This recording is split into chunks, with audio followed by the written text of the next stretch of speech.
Hi, I'm Clay. Please vote for Clay's Law, Autism Early Intervention. 1 out of 150 children are being diagnosed autistic. It was like our world came crumbling down. When Daddy came home from work, you could get right in his face, and there was nothing. And I will feel tremendous guilt for the rest of my life for not being able to pay for this. Autism is not something that you die young of. Most individuals with autism lead a full life, and we'll be paying for these individuals well into their adult years if we don't treat this problem early.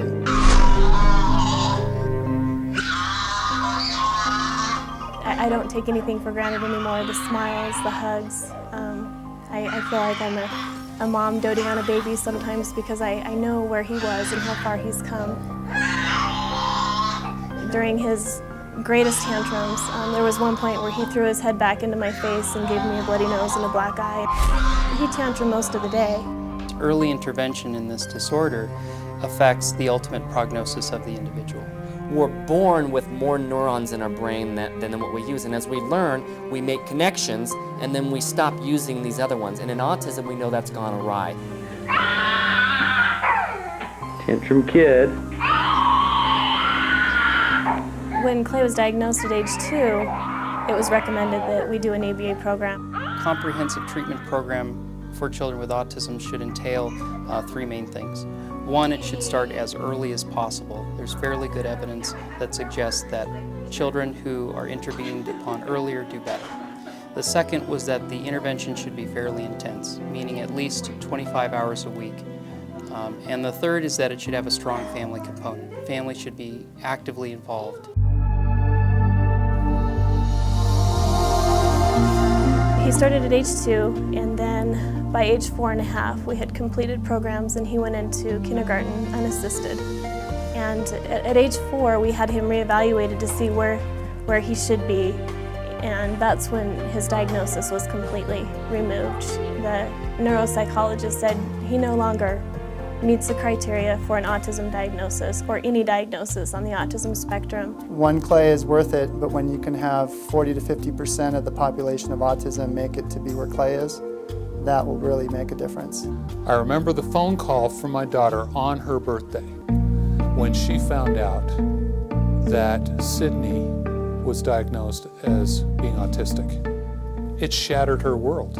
At about 2.5 years of age, or a little bit before then, we put our granddaughter Sydney into intensive therapy, about 25 hours a week.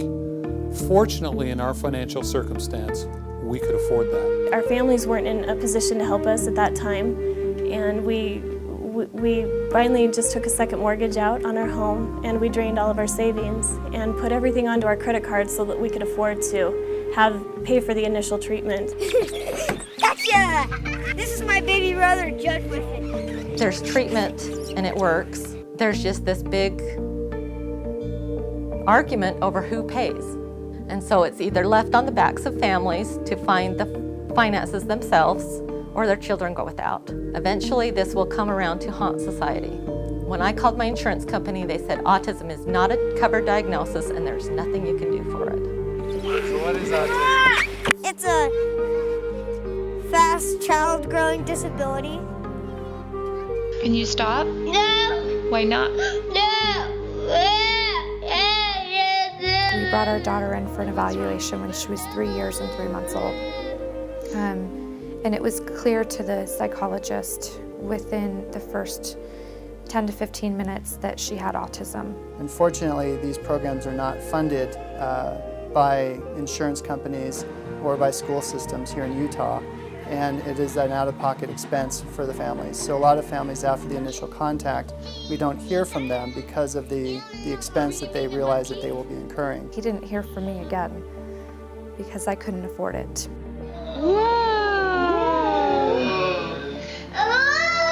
I knew that I couldn't ever afford the program that's needed to help recover our daughter.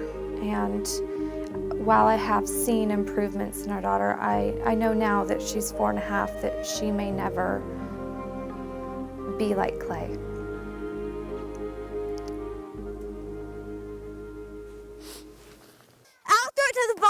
throw it to the top. Oh yeah! Nice one! Why should I have it for my son and the next neighbor not have it for theirs? It should not be a matter of finances. A child's future should never hinge on someone's finances. Every child should have that opportunity because it's the right thing to do. A shattering of our lives has become a bright ray of hope. I had the impression, first learning about autism, that there was no hope to change. And I think that's the impression in society.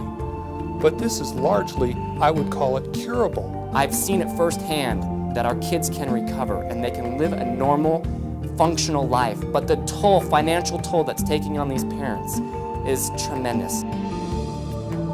After working with dozens of adults and adolescents who were autistic for life, to see Clay as a vibrant, joyful child who has a tremendous future, that is the kind of thing every child with autism deserves, and we need to do everything we can to ensure that they achieve it.